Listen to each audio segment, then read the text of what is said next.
Pada Kristus itu sendiri. Yang ketiga, berjalan dalam kasih karunia. Ya, apa maksudnya berjalan dalam kasih karunia? Kita belajar dari pengalamannya Paulus. Ada 2 ayat yang saya mau ajak saudara membaca. Ya, kita lihat dulu dari ayat 13. Kita baca 2-3. Aku yang tadinya seorang penghujat, lihat ini.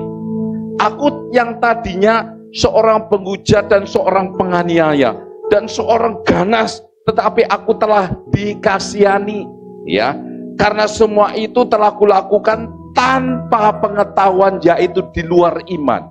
Saudara perhatikan baik-baik. Mungkin di masa lalu kita ya lebih parah daripada Paulus.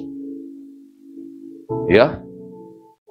Parahnya perkataan kita, perlakuan kita, ya, melukai dan melukai orang lain.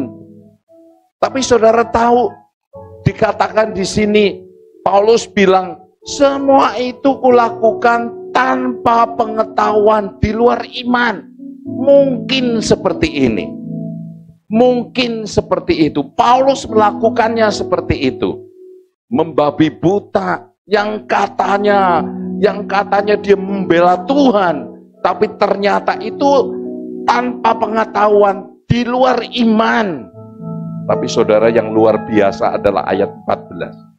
Kita baca bersama-sama ayat 14. 2-3. Malah kasih karunia Tuhan kita itu telah dikaruniakan dengan limpahnya kepadaku, dengan iman dan kasih dalam Yesus Kristus. Saudara perhatikan baik-baik. Ya, kita semua pernah ya bertindak bodoh tanpa pengetahuan iman. Ya, bahkan sadis, melupakan kesetiaan istri, melupakan kesetiaan suami, melupakan kesetiaan kawan dan lain sebagainya. Berbuat di luar pengetahuan iman.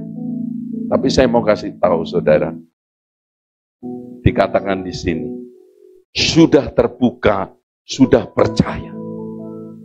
Paulus saudaraku sudah terbuka, sudah percaya sama Tuhan, sudah mengampuni diri sendiri dan orang lain. Tapi saudara perhatikan baik-baik, seperti yang saya ceritakan tadi, ya, di mana tadi? Tidak bisa lupa apa yang sudah terjadi. Saudara perhatikan baik-baik. Kita sudah mengampuni, sudah berusaha, ya. Tapi saudara, ternyata seperti yang saya ceritakan tadi, saya masih ingat terus. Saya punya cerita, saudara, ya. Itu kejadiannya waktu saya masih kecil. Kalau saya pulang ke Jawa, zaman saya kecil itu kan halamannya luas, saudara. Ya, halaman itu luas. Di setiap rumah itu ada tanaman jambu, ada tanaman mangga, ada taman sawo.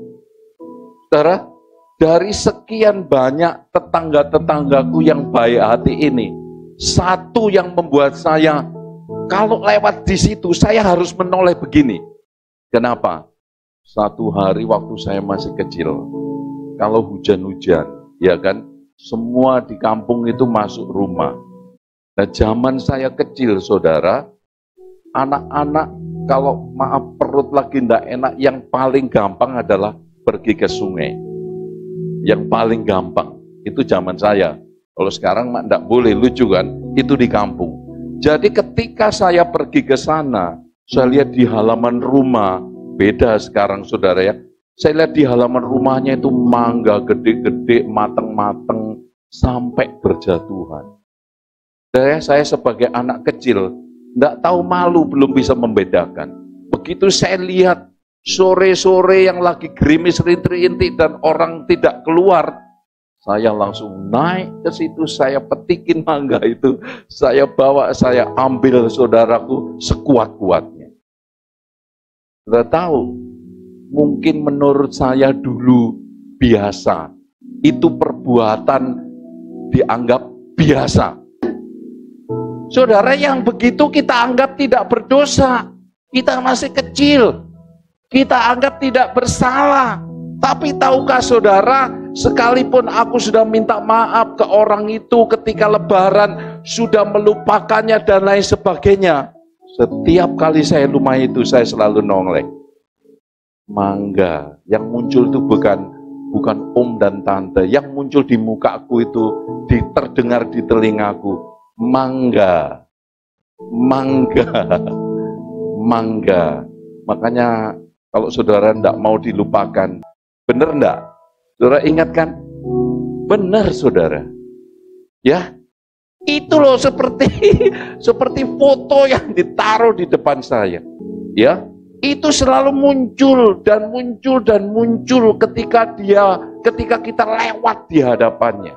Hal-hal yang kelihatannya sepele, saudaraku, ya, yang tidak ada artinya apa-apa, ternyata bekas luka dapat mengingatkan kita pada kejadian tertentu yang sebenarnya kita ingin melupakannya, tapi sebenarnya tidak bisa lupa.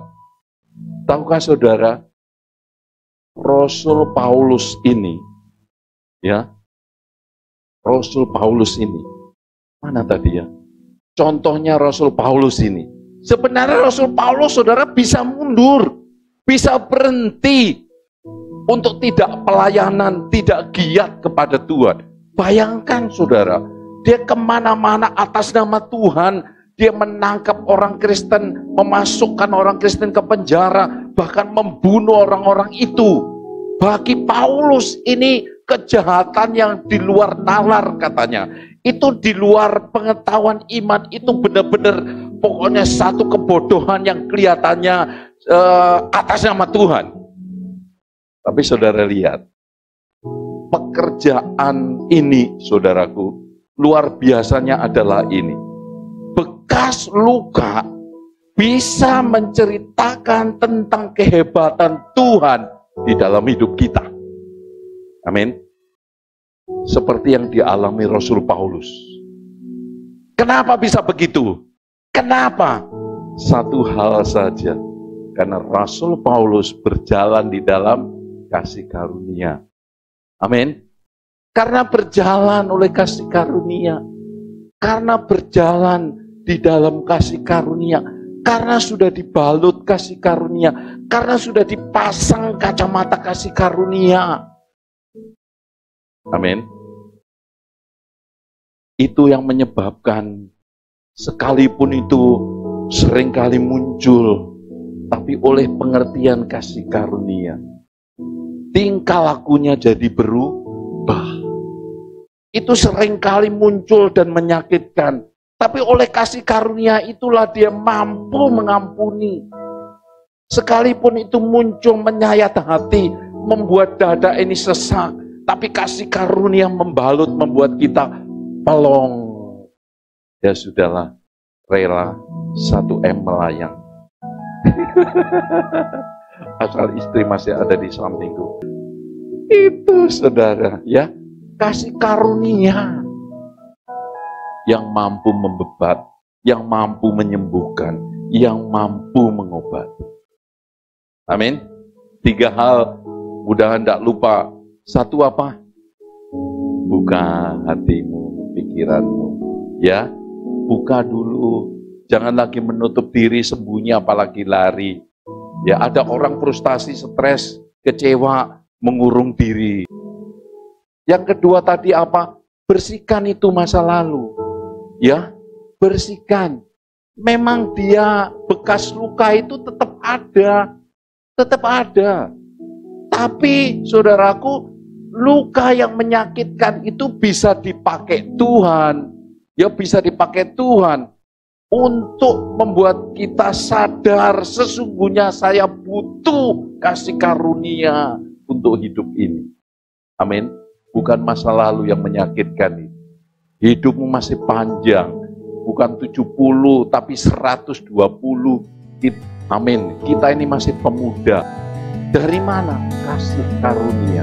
Nah, yang terakhir saudara, masih ada 1 kali. Oke? Yang satu ini hantamannya nohoknya betul-betul makjelek. Ini tidak kalah pentingnya